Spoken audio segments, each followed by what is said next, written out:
Hello everyone, আমি রুদ্রাক্ষী। আজকে বাড়িতে পায়েস রান্না করেছিলাম হাজব্যান্ডের জন্মদিনের জন্য, তো সেটাই শেয়ার করছি। তো তার জন্য এখানে 2 লিটার দুধ ভালো করে এটাকে গরম করে ফুটিয়ে নিয়ে এটাকে আর একদম একটু কমাতে হবে। মানে 2 লিটার দুধকে আমি কমিয়ে একদম অনেকটাই কমিয়েছি। ফোটাতে ফোটাতে যখন ভালো মতন করে এটা কমে এসছে, তখন এই দুধের মধ্যে আমি খানিকটা গুঁড়ো দুধ দিয়েছি। এবার এটাকে না ভালো করে মিশিয়ে নিতে হবে, একদম নাড়াতে নাড়াতে যেন ডেলা ডেলা না থাকে, একদম যাতে মিশে যায়।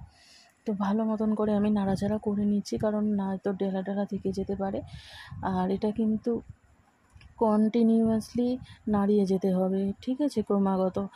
আর এদিকে আমি এখানে গোবিন্দভোগ চাল নিয়েছি।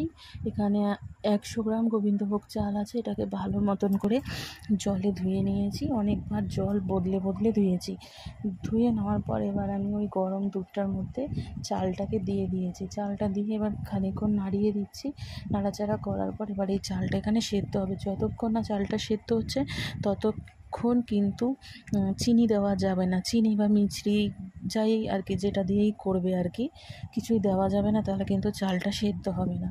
তো আমি এটাকে ভালো মতন করে নাড়াচাড়া করার পর এবার এর মধ্যে না একটু ঘি দিয়েছি। আর আমি কিন্তু নুন দিই না, কারণ আমার মা বলে পায়েসে নুন দিতে নেই, তাই আমি দিই না। আর ঘি দিলে স্বাদটা খুব ভালো হয়, সেই জন্য একটু ঘি দিয়েছি।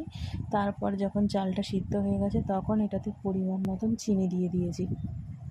আমি মিছরি বা বাতাসা দিইনি, শুধু চিনি দিয়েই করেছি। তো দিয়ে এবার ভালো মতন করে চিনিটা যতক্ষণ না গলছে ততক্ষণ নাড়াচাড়া করার পর এর মধ্যে কাজু আর কিশমিশ দিয়ে দিয়েছি। আর বলতে ভুলে গেছিলাম, একটু তেজপাতা আর এলাচ দিয়েছিলাম দুধের মধ্যে। দিয়ে তারপরে দেখো পায়েসটা প্রায় হয়েই এসছে।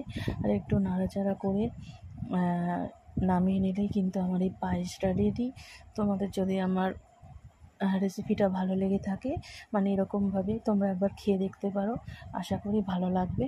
আর ভালো লাগলে আমার ভিডিওটা শেয়ার করে দিও। ধন্যবাদ।